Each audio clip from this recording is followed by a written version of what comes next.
Autre festival d'une grande qualité, un festival sur un cinéma trop peu programmé dans nos salles, si ce n'est les superproductions. Je veux parler des cinémas d'Asie, des steppes mongoles au Japon, celui que le FICA, le Festival international des cinémas d'Asie, met à l'honneur tous les ans à Vesoul, une 31e édition avec 92 films, dont 17 en compétition, et puis une sélection également documentaire, dont Mon père, un outsider, signé Han Qing-mi, notre invité. Bonjour madame et merci d'être avec nous.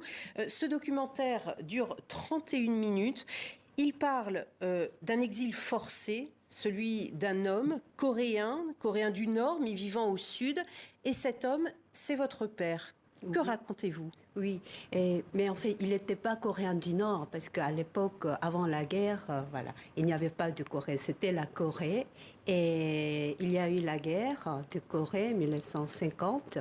Et lui, il se trouvait dans sa maison, son pays natal était au Nord, qui est devenu maintenant Corée du Nord. C'est pour ça que je dis, il est devenu coréen voilà, du Nord, en fait. Oui. Donc, il avait 17 ans et il était enrôlé de force. Donc, il a participé en tant que soldat nord-coréen à la guerre de Corée. On va regarder tout de suite un extrait de votre documentaire Mon père, un outsider, et on se retrouve après.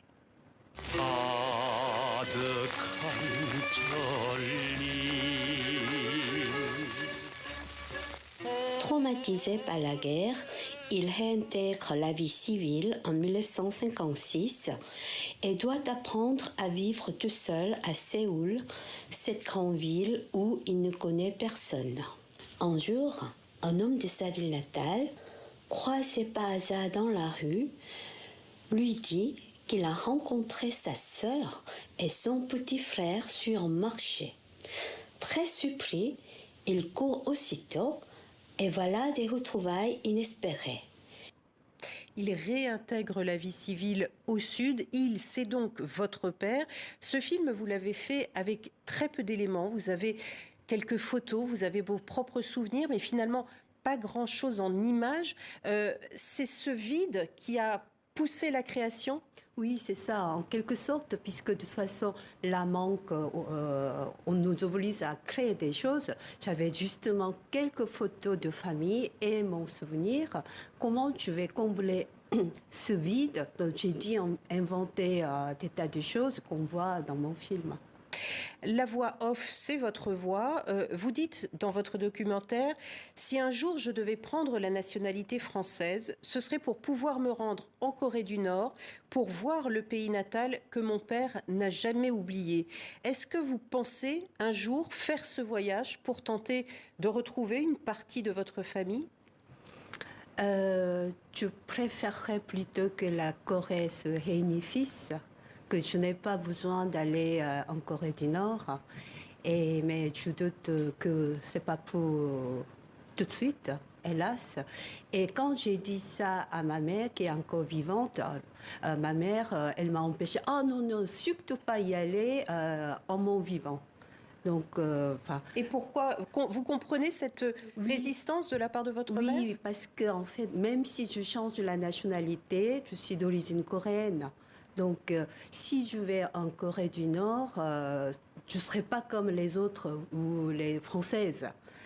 Je serais regardée autrement. Peut-être nous, on était tellement traumatisés par les méfaits de communistes coréens du Nord. Peut-être ma mère, elle craint que si ils vont pas m'enfermer, si je pouvais pas plus sortir et peut-être a-t-elle raison quand on voit qu'on en a parlé d'ailleurs dans nos journaux pas plus tard que jeudi dernier, lorsqu'on a appris que Pyongyang était en train de détruire le centre de réunion du mont Kumgang, ce centre qui pendant des décennies a servi justement de lieu de retrouvailles entre des familles du Nord et des familles du Sud. Le fait que Kim Jong-un souhaite détruire ce centre, cela suscite quoi en vous qui, justement, tout ce documentaire porte sur cette séparation entre Nord et Sud et les familles? Oui, mais la Corée, les deux Corées ont traversé de toute façon plusieurs périodes avec une courte période de rapprochement, après encore le refroidissement. Et en ce moment, c'est vraiment le mauvais moment de refroidissement. C'est pour ça, là, 70 ans après l'armistice, tu vois encore moins la réunification. Et c'est là toute la qualité de votre documentaire qui est en compétition donc au FICA avec 7 autres documentaires qui viennent d'Iran, de Malaisie, du Japon, du Vietnam. C'est là toute la force de ce festival. Ça vous fait quoi d'être représenté à ce festival des cinémas d'Asie à Vesoul? C'est la deuxième fois que je suis invitée. Je suis d'autant plus heureuse avec ce film sur mon père que tu fais un hommage. Et non, ça me fait toujours plaisir d'aller à ce festival qui est vraiment très bien. J'y étais, donc je suis rentrée à Paris vendredi. C'est un festival formidable, chaleureux. On peut vraiment côtoyer tous les artistes qui viennent du monde. Et donc, je suis très heureuse. Et merci d'être venue chez nous, Han Kwing Mi, pour ce documentaire Mon père, un outsider. Merci beaucoup à vous, madame.